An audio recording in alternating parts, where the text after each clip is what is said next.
அருமையான கர்த்தருடைய பிள்ளைகளே, இன்றைய நாளிலும் புதிய வருஷத்திலே கர்த்தருடைய ஆலயத்திலே நாங்கள் வந்து நிற்கின்றோம். நாம் மிகவும் சந்தோஷத்துடனே நிற்கிறோம். நமக்கு அது பெரிய ஒரு பாக்கியம். புதிய வருஷத்திலே புதிய எதிர்பார்ப்புகளுடைய கர்த்தரிடத்தில் இருந்து புதிய எதிர்பார்ப்புகளுடைய புதிய கிருபைகளை பெற்றுக்கொள்ள, புதிய ஆலோசனைகளை பெற்றுக்கொள்ள, புதிய வழிநடத்துகளை பெற்றுக்கொள்ள கர்த்தருடைய சமூகத்திலே நாங்கள் கூடியிருக்கிறோம். கர்த்தருக்கு மகிமை உண்டாவதாக. இன்றைய நாளிலும் இந்த புதிய வருட செய்திக்காக லூக்கா சுவிசேஷத்திலே 21ஆம் அதிகாரத்தை நாங்கள் தயவு செய்து எடுத்து 28வது வசனத்தை தயவு செய்து வாசிப்போம். இவைகள் சம்பவிக்கத் தொடங்கும் போது உங்கள் மீட்பு சமீபமாயிருப்பதால் நீங்கள் நிமிர்ந்து பார்த்து உங்கள் தலைகளை உயர்த்துங்கள் என்றார். ஆமீன். கர்த்தருக்கு மகிமை உண்டாவதாக. இவைகள் சம்பவிக்கத் தொடங்கும் போது உங்கள் மீட்பு சமீபமாயிருப்பதால் நீங்கள் நிமிர்ந்து பார்த்து உங்கள் தலைகளை உயர்த்துங்கள். நம்முடைய ஆண்டவர் நமக்கு இன்றைய நாளிலே இந்த வார்த்தையை நினைவூட்டுகின்றார். இந்த வார்த்தையை மகனே மகளே நீ நினைத்திருக்கிறாயா, இதை நினைவில் வைத்திருக்கிறாயா என்று கேட்பது போல் இன்றைய நாளிலே இந்த வார்த்தை ஊடாக கர்த்தர் நம்மோடு கூட பேசப் போகின்றார். புதிய வருடம் 2014ஆம் ஆண்டு ஆரம்பித்திருக்கின்ற இந்த வேளை அநேகர் உற்சாகத்துடனும் மகிழ்ச்சியுடனும் நிமிர்ந்து பார்த்து தங்கள் தலைகளை உயர்த்தி நிற்பார்கள். ஏன் தெரியுமா? தங்களுக்கு ஒரு தீர்க்க தரிசனம் சொல்ல மாட்டார்களா? ஆசீர்வாதமான ஒரு வார்த்தை சொல்ல மாட்டார்களா? இவ்விதமாக தாகத்துடனே வாஞ்சையுடனே என்ன செய்வார்கள்? அநேகர் தேவ ஊழியர்களை தேடி ஓடிக்கொண்டிருக்கின்ற ஒரு முக்கியமான ஒரு நாள் இந்த புதிய வருட ஆரம்பம். அருமையானவர்களே, ஊழியக்காரராகிய நமக்கும் ஏதோ ஒரு உற்சாகம் நிறைந்த ஒரு சந்தர்ப்பம்தான் இந்த புதிய வருட ஆரம்பம். இவ்வளவு நாட்களும் இன்றைக்கு நம்மை தேடுவார் ஒருவரும் இல்லையே என்று ஏங்கிக் கொண்டிருக்கின்ற இன்றைக்கு எத்தனையோ ஊழியக்காரர்கள் கூட இன்றைய நாளிலும் அவர்கள் மகிழ்ச்சியோடு இருப்பார்கள். என்ன தெரியுமா? ஜனங்கள் இந்த வேளையில் என்றாலும் தேடி ஓடி வருகிற ஒரு சந்தர்ப்பம் இந்த புதிய வருட ஆரம்பம்.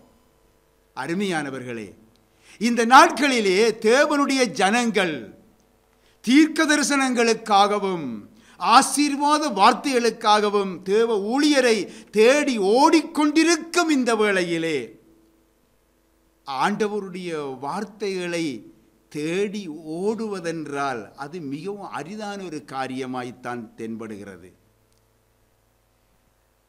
அருமையானவர்களே, அழிந்து போகிறவைகளில் இருக்கும் உங்கள் தாகத்தை இன்றைய நாளிலே நீக்கி அழியாததை பெற்றுக்கொள்ளும்படியாக உங்கள் தாகம் காணப்பட இந்த புதிய வருடம் ஆசீர்வாதமாய் இருக்க வேண்டும் என்றுதான் நான் விரும்புகின்றேன்.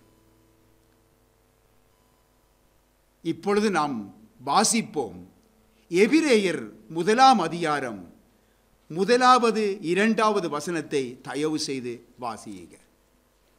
பூர்வ காலங்களில் பங்கு பங்காகவும் வகை வகையாகவும் தீர்க்கதரிசிகள் மூலமாய் பிதாக்களுக்கு திருவிழம் பற்றினது. பூர்வ காலங்களிலே பங்கு பங்காகவும் வகை வகையாகவும் தீர்க்கதரிசிகள் மூலமாக பிதாக்களுக்கு திருவிழம் பற்றின தேவன் இந்த கடைசி நாட்களில் குமாரன் மூலமாய் நமக்கு திருவிழம் பற்றினார். கர்த்தருக்கு மகிமை உண்டாவதாக. ஆகவே குமாரனாகிய இயேசு கிறிஸ்து சகலதையும் நமக்கு போதித்து விட்டார். ஆண்டவனாகிய இயேசு கிறிஸ்து வந்து நமக்கு சகலதையும் போதித்து விட்டார். தீர்க்க தரிசனம் அடங்கிய இந்த பரிசுத்த வேதாகமத்தை கூட நாம் கையிலே பெற்றுக்கொள்ளுகின்ற ஒரு பாக்கியத்தை நாம் பெற்றிருக்கிறோம். அருமையானவர்களே, அதன் நிறைவேறுதலை நாம் உன்னிப்பாக ஆராய்ந்து பார்த்து இயேசுவின் வருகைக்காக ஆயத்தமாய் நாம் காத்திருக்க வேண்டும் என்பதை இந்த புதிய வருஷ ஆரம்பத்திலே உங்களுக்கு நான் ஞாபகம் ஊட்டுகின்றேன். வானத்தில் இருந்து ஒரு தூதனாவது வேறொரு சுவிசேஷத்தை கொண்டு வந்தால், உங்களுக்கு அதை பிரசங்கித்தால், அவன் சபிக்கப்பட்டவன் என்று கலாத்தியர் 1 அதிகாரத்திலே 8வது வசனத்திலே எழுதப்பட்டிருக்கின்றது. ஆகவே நான் வானத்திற்கு போய் இந்த செய்தியை உங்களுக்கு இன்றைய நாளிலே கொண்டு வந்தேன் என்றால், அவனை சபிக்கப்பட்டவனாக எண்ணி நீங்கள் தயவு செய்து விலகிவிடுங்கள். எபேசியர் 1 அதிகாரத்திலே 3 வசனத்திலே அங்கே எழுதப்பட்டபடி, தேவன் கிறிஸ்துவுக்குள் உன்னதங்களிலே ஆவிக்குரிய ஆசீர்வாதங்களினாலும் நம்மை ஆசீர்வதித்திருக்கிறபடியால் நாம் ஆசீர்வதிக்கப்பட்ட ஜனமாய் நாம் இருக்கிறோம். அருமையானவர்களே, நாம் ஆசீர்வதிக்கப்பட்ட ஜனம்தான் அருமையானவர்களே. ஆனால் நாம் ஆசீர்வாதத்தை எங்களுடைய தவறினால் நாம் இழந்து போய் காணப்படலாம். ஆனால் அதற்கு வழி என்ன? அதை பெற்றுக்கொள்ள வழி என்ன? இன்றைய நாளிலே நாம் தீர்க்கதரிசனங்களை தேடி ஓடுவதுதான் வழியா? அல்லது யார் எனக்கு ஒரு ஆசீர்வாதமான வார்த்தை சொல்லுவார்கள் என்று சொல்லி ஓடுவது வழியா? அல்லது யார் என்னுடைய தலையிலே கரங்களை வைத்து ஜெபித்து எனக்கு ஒரு ஆசீர்வாதமான ஒரு வாக்குத்தத்தத்தை தருவார்கள் என்று சொல்லி எண்ணி ஓடுவது தான் இன்று வழியா? இல்லை. நாம் நம்முடைய வாழ்க்கையை ஆராய்ந்து பார்த்து கர்த்தருக்குள்ளாக நம்மை திருப்பிவிட வேண்டும். கர்த்தருடைய வழியிலே நாம் நிற்க நம்மை விட்டு கொடுத்து நம்முடைய குறைகளை அறிக்கையிட்டு நம்முடைய தவறுகளை நாம் அறிந்து நாம் கர்த்தருடைய பாதத்திலே விழுந்து விடும் பொழுது, அருமையானவர்களே, இந்த புதிய ஆண்டு நமக்கொரு மிகுந்த ஆசீர்வாதமாக இருக்கும்.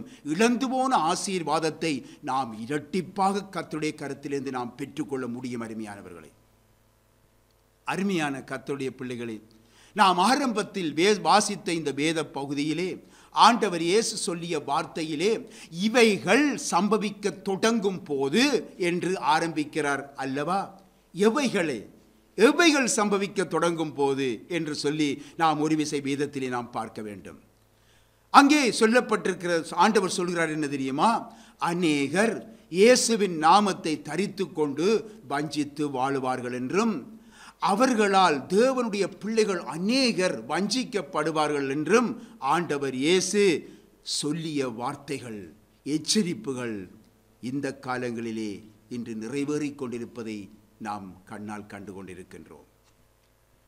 நோவாவின் காலத்திலும் லோத்தின் காலத்திலும் பாவங்கள் பெருகி அங்கே தேவனுடைய நியாய தீர்ப்பு வரை ஜனங்கள் அதை உணர்வில்லாதவர்களாய் இருந்தார்கள் என்று இருந்தது போல இந்த அவருடைய வருகையின் காலத்திலும் இருக்கும் என்று சொல்லி நாம் எச்சரிக்கப்பட்டிருப்பதை அருமையானவர்களை நாம் ஒரு விசை சிந்தித்து பார்க்க வேண்டும். இன்னுமாக அதை இன்றைய நாளிலே நாங்கள் காணுகின்றோம். இப்படியே பஞ்சங்கள் எங்கும் பெருகும் என்று சொல்லி சொன்னார். இன்றும் எங்கும் பார்த்தாலும் என்றுமில்லாதவாறு பல தேசங்களிலே பஞ்சங்கள் பெருகி போயிருக்கிறது.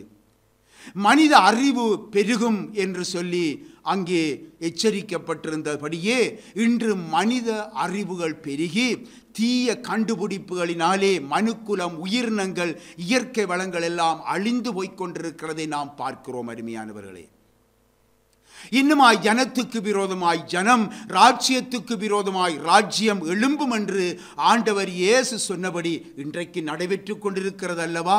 அருமையானவர்களே, முன்னறிவித்தபடியே கொள்ளை நோய்களும் பூமி அதிர்ச்சிகளும் பல இடங்களிலே இன்றைக்கு முன்னைய காலங்களை விட இன்றைய காலங்களிலே பெருகி போயிருப்பதை நாங்கள் காணுகிறோம் அல்லவா? ஆண்டவர் இயேசு முன்னறிவித்ததின்படியே யுத்தங்கள் பெருகிவிட்டது, கள்ள தீர்க்கதரிசிகள் பெருகுவார்கள் என்று சொன்னபடியே அவர்கள் பெருகி இருக்கிறார்கள். ஆட்டுத்தோலை போர்த்து கொண்டு உங்களிடத்திலே வருவார்கள், உள்ளத்திலே அவர்கள் பட்சிக்கும் ஓநாய்கள் என்ற அந்த எச்சரிப்பு இன்று நிறைவேறுதலை நாம் காணக்கூடியதாய் இருக்கிறது அல்லவா? அருமையான கர்த்தருடைய பிள்ளைகளே, அக்கிரமங்கள் பெருகும் என்று ஆண்டவர் சொன்னார். அன்று எச்சரிக்கப்பட்டதின்படி இன்று அதன் பெருக்கத்தை காணுகிறோம் அல்லவா? ராஜ்யத்தினுடைய சுவிசேஷம் உலகமெங்கும் பூமியின் சகல ஜாதிகளுக்கும் பிரசங்கிக்கப்படும் என்று சொல்லி அப்பொழுது முடிவு வரும் என்று சொல்லி ஆண்டவர் சொன்னதின்படி இன்று பாருங்கள், என்றுமில்லாதவாறு எங்கும் இந்த ராஜ்ய சுவிசேஷம் எங்கும் பிரசங்கிக்கப்பட்டு கொண்டிருக்கிறது அல்லவா? வானத்தின் சத்துவங்கள் அசைக்கப்படும் என்று ஆண்டவர் இயேசு சொன்னார். அது என்ன வானத்தின் சத்துவங்கள் என்றால், வானத்தில் இருக்கின்ற கோள்களை அங்கே ஆண்டவர் சொல்லுகிறார். அந்த கோள்கள் எல்லாம் அசைக்கப்படும் என்று. ஆம் அருமையானவர்களே, இன்றைக்கு நாங்கள் பார்க்கிறோம் அல்லவா? இன்றைக்கு அந்த கோள் இந்த கோளோடு மோதப் போகின்றது. அங்கே அது மோதி விடுகிறது, கல்லொன்று உடைந்து வந்து விழுகின்றது, இந்த பூமியிலே விழப்போகிறது, அந்த கோளிலே விழப்போகிறது, அந்த கோளை நெருக்கப் போகிறது எல்லாம் செய்திகள் கேள்விப்பட்டு கொண்டிருக்கிறோம் அல்லவா? ஆண்டவர் இதை முன்னெச்சரித்து விட்டார். வானத்தின் கோள்கள் எல்லாம் அசைக்கப்படும் என்று சொல்லி இருக்கிறார். அன்று தொடர்ந்து என்ன சொல்லுகிறார் தெரியுமா ஆண்டவர்? ஆதலால் பூமியின் மேல் வரும் ஆபத்துக்களுக்கு பயந்து எதிர்பார்த்திருப்பதினாலே மனுஷருடைய இருதயம் சோர்ந்து போகும். ஆம், இந்த கல்லு பூமியை நோக்கி வந்து கொண்டிருக்கிறது.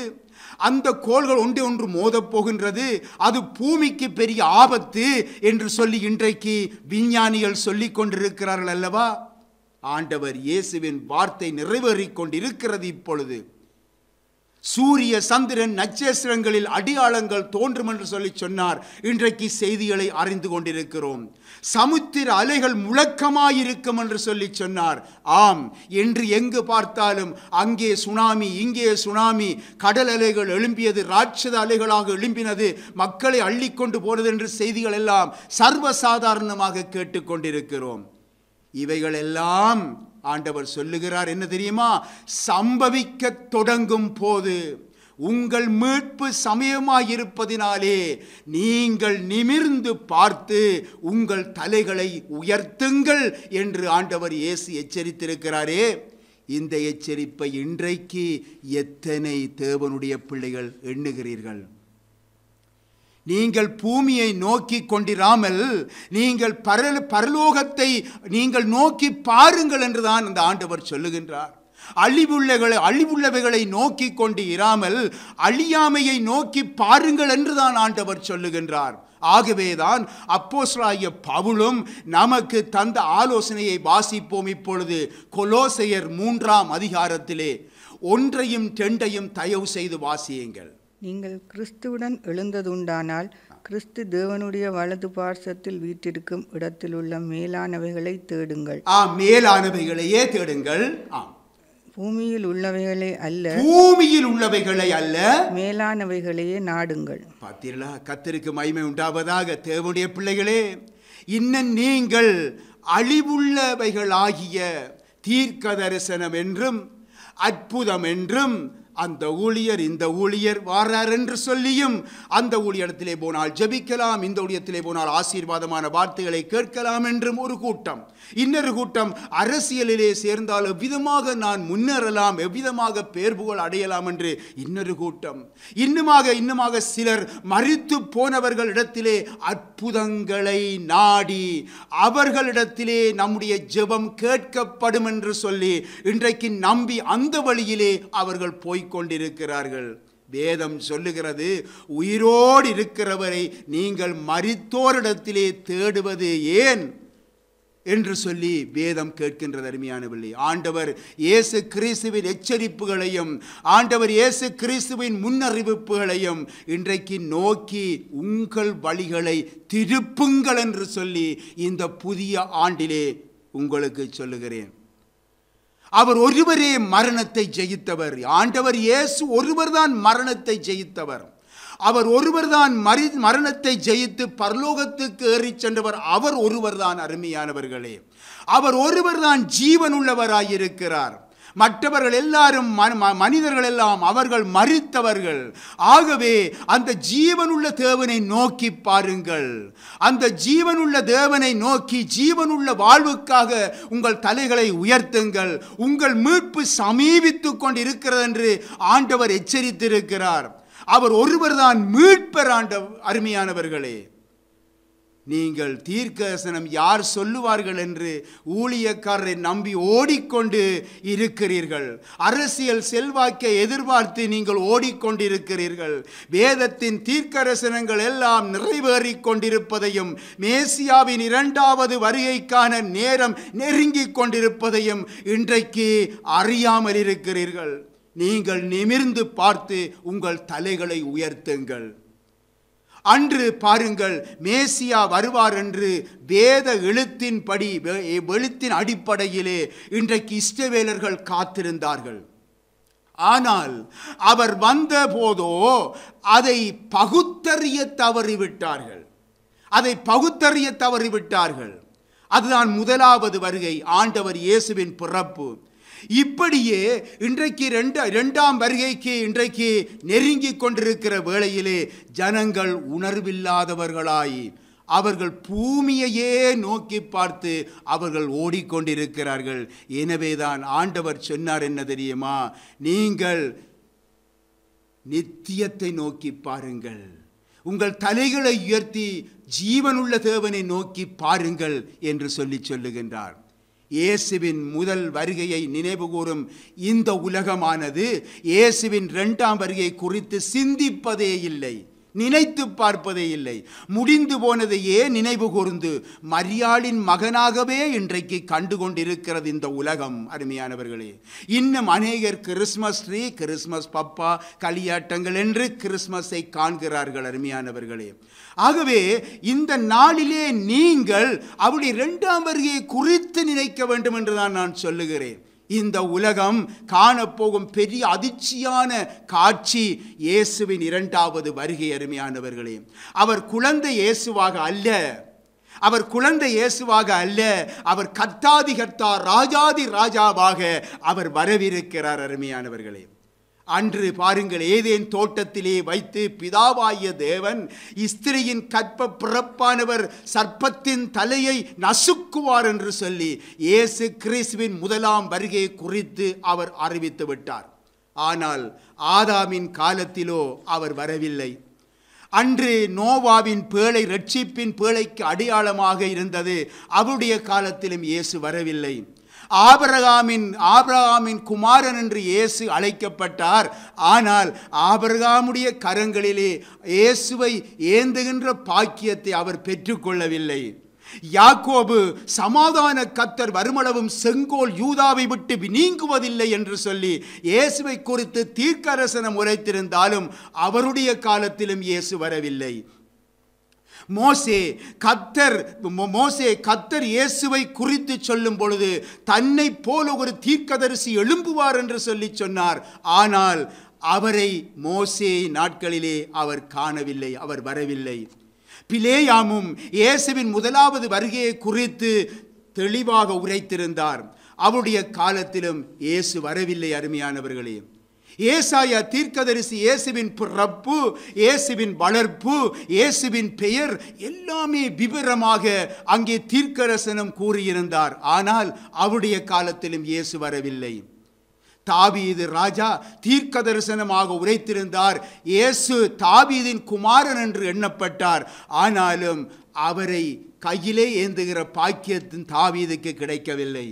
மீகா தீர்க்கதரிசி இயேசுவின் பிறப்பாகிய முதலாவது வருகையை குறித்து திட்டமாக தெளிவாக எந்த ஊரிலே பிறப்பார் என்றெல்லாம் அறிவித்திருந்தார். மீகாவின் நாட்களிலும் அவருடைய முதலாம் வருகை நிறைவேறவில்லை. எத்தனை ராஜாக்கள், எத்தனை தீர்க்கதரிசிகள், எத்தனை பரிசுத்தவான்கள் மீட்பர் இயேசு கிறிஸ்துவின் வருகையை, முதலாவது வருகையை அவர்கள் கண்குளிர காண வேண்டும் என்று அவர்கள் எதிர்பார்த்து காத்து கொண்டிருந்தார்கள். ஆனால் அவர்கள் யாருமே கண்டு களிகூறவில்லை. ஆனால் சிமியோன் என்ற பரிசுத்தவானுக்கு அந்த பாக்கியம் கிடைத்தது. அதுதான் நீங்கள் இப்பொழுது ஆரம்பத்திலே நீங்கள் இந்த இடத்திலே சபை ஆரம்பத்திலே வந்த வாசித்த வேத பகுதியில் இருக்கிறது. அந்த பாக்கியம் சிமியோனுக்கு மாத்திரம்தான் கிடைத்தது. அருமையானவர்களே, கரங்களிலே குழந்தை இயேசுவை ஏந்துகிற பாக்கியம், அண்ட சராசரங்களையும் படைத்த தேவனை குழந்தையாக கரங்களிலே ஏந்து நிற்கின்ற பாக்கியம் அந்த சிமியோனுக்கு தான் கிடைத்தது. அருமையானவர்களே, புறஜாதிகளுக்கு பிரகாசிக்கிற ஒளியாக, உம்முடைய ஜனமாகிய இஸ்ரவேலுக்கு மகிமையாக, சகல ஜனத்துக்கும் முன்பாக ஆயத்தம் பண்ணின உம்முடைய இரட்சணியத்தை என் கண்கள் கண்டதென்று சொல்லி அவர் கூறி அளவில்லாத மகிழ்ச்சி அடைந்தார் அந்த சிமியோன். அருமையானவர்களே, அருமையான கர்த்தருடைய பிள்ளைகளே, தன்னுடைய வயதான காலத்திலும் தேவாலயத்துடன் தன்னுடைய உறவை, தேவாலயத்திலே தன்னுடைய ஐக்கியத்தை பலப்படுத்தினவராய், அங்கே பரலோக தேவனாலும் தீர்க்கதரிசிகளினாலும் முன்னறிவிக்கப்பட்ட அந்த இரட்சகராகிய இயேசுவை காண வேண்டும் என்று காத்து கொண்டிருந்த அந்த சிமியோனுடைய கைகளிலே அந்த அண்ட சராசரங்களை படைத்த தேவனை குழந்தையாக தூக்குகின்ற ஒரு பாக்கியத்தை அவர் பெற்றுக்கொண்டார். அருமையானவர்களே, தேவனுடைய பிள்ளைகளே, அவருடைய முதலாவது வருகை முடிந்து இன்றைக்கு இரண்டாவது வருகை நடைபெறப் போகின்றது. இயேசு சொன்னார், மனுஷகுமாரன் மிகுந்த வல்லமையோடும் மகிமையோடும் மேகத்தின் மேல் வருகிறதை காண்பார்கள். சொன்னவர் நிச்சயமாய் வருவார். இந்த உலகத்தினால் எப்படித்தான் தடைகள் போட்டாலும் அந்த தடைகளெல்லாம் மீறி அவர் வருவார். எந்த தடையும் அவரை தடை பண்ண முடியாது. இயேசுவின் முதலாம் வருகைக்கு ஆயத்தப்படுத்த யோவான் ஸ்நானகன் தேவனால் அனுப்பப்பட்டார். மனம் திரும்புங்கள், பரலோக ராஜ்யம் சமீபித்திருக்கிறது என்று சத்தமிட்டார். அவர் தீர்க்க தரிசனங்களை சொல்லி அழைக்கவில்லை. எந்த ஒரு அற்புதங்களையும் யோவான் ஸ்நானகன் செய்யவில்லை. மனம் திரும்பு, என்னிலும் வல்லவர் என் பின்னே வரவிருக்கிறார் என்று சொல்லி அறிவித்தார். அருமையானவர்களே, இன்று இயேசுவின் இரண்டாம் வருகைக்கு ஆயத்தப்படுத்தும் மகா பெரிய அந்த பொறுப்பு யாருடைய கையிலே? யோவான் ஸ்நானனுடைய கையிலேயா? இல்லை.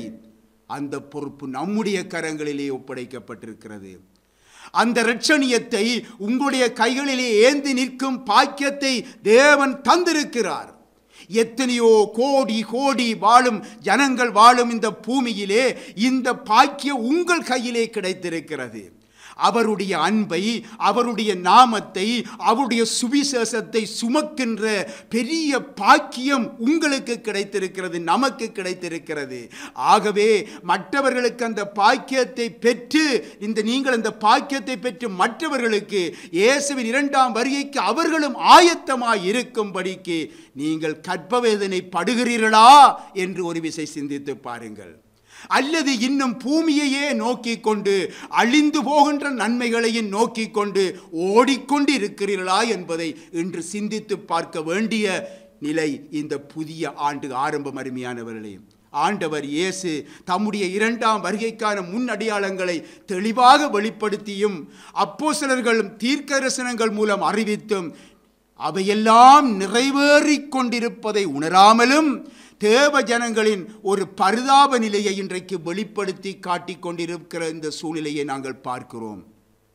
ஆண்டவர் இயேசு சொல்லுவதை தயவு செய்து கவனிப்போம். லூக்கா சுவிசேஷத்திலே 12ஆம் அதிகாரத்தை எடுத்துக்கொள்வோம். 54 தொடக்கம் 56 வரைக்கும் வாசிப்போம். லூக்கா சுவிசேஷம் 12ஆம் அதிகாரம் 54, 56 வாசிங்க. பின்பு அவர் ஜனங்களை நோக்கி, மேற்கே மேகம் எழும்புகிறதை நீங்கள் காணும்போது மழை வருமென்று சொல்லுகிறீர்கள், அதப்படியும் ஆகும். தென்றல் அடிக்கிறதை நீங்கள் காணும்போது உஷ்ணம் உண்டாகும் என்று சொல்லுகிறீர்கள், அந்தப்படியும் ஆகும். மாயக்காரரே, பூமியின் தோற்றத்தையும் வானத்தின் தோற்றத்தையும் நிதானிக்க உங்களுக்கு தெரியுமே, இந்த காலத்தையோ நிதானியாமற் போகிறதென்ன? ஆமீன். அருமையானவர்களே, பாருங்க, ஆண்டவர் சொன்னார், மேற்கே மேகம் எழும்பும் பொழுது மழை வரும் என்று சொல்லி நீங்க சொல்லுறீங்க. அது உண்மை, நடக்குது. தென்றல் அடிக்கும் பொழுது, அடிக்கிறதை காணும் பொழுது உஷ்ணம் உண்டாகும் என்று சொல்லுறீங்க. பூமியின் தோற்றத்தையும் வானத்தின் தோற்றத்தையும் நிதானிக்க உங்களுக்கு தெரியுது தானே.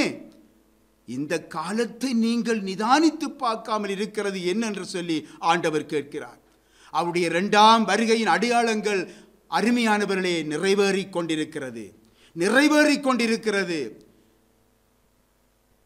ஆகவே உலகத்தின் முடிவுக்கான அடையாளங்கள் இன்றைக்கு நிறைவேறிக் கொண்டிருக்கிறது. கடைசி நாட்களின் கொடிய காலங்கள் இன்றைக்கு வெளிப்பட்டிருக்கிறது. இவையெல்லாம் நீங்கள் அறியாமல் இருக்கிறீர்கள். வேதத்தின் தீர்க்க தரிசனங்கள் எல்லாம் நிறைவேறிக் கொண்டிருக்கிறது. இந்த கடைசி நாட்களிலே தேவன் தம்முடைய குமாரன் மூலமாய் நமக்கு சகலதையும் வெளிப்படுத்தி விட்டார். அருமையானவர்களே, வெளிப்படுத்தி விட்டார். இனியும் நீங்கள் காலத்தை நிதானியாமல் போகிறது என்ன? சிந்தித்து பாருங்க. புதிய ஆண்டு வந்துவிட்டது. இயேசுவின் வருகையை நோக்கி உலகம் ஓடிக்கொண்டிருக்கிறது. அதே வேளையிலே உலகம் தன் அழிவை நோக்கியும் ஓடிக்கொண்டிருக்கிறது. அருமையானவர்களே, உலகம் அதை அறியாமல் இருக்கலாம். இன்றைக்கு நாம் அறியாதவர்களாக ஓடிக்கொண்டிருக்கலாமா? சிந்தித்து பாருங்க. அறியாதவர்களாய் ஓடிக்கொண்டிருக்கலாமா? அழிந்து போபவர்களை நாடி ஓடிக்கொண்டிருந்தால் நாமும் அருமையானவர்களே அழிந்து போய்விடுவோம். ஆகவே இயேசு கூறியபடி அழியாத ராஜ்யத்தை நிமிர்ந்து பார்த்து உங்கள் தலைகளை நீங்கள் உயர்த்துங்கள், உங்கள் மீட்பு சமீபமாயிருக்கிறது. ஆமேன். உங்களுக்கு அனைவருக்கும் புது வருட வாழ்த்தை நாங்கள் தெரிவித்துக் கொள்கிறோம்.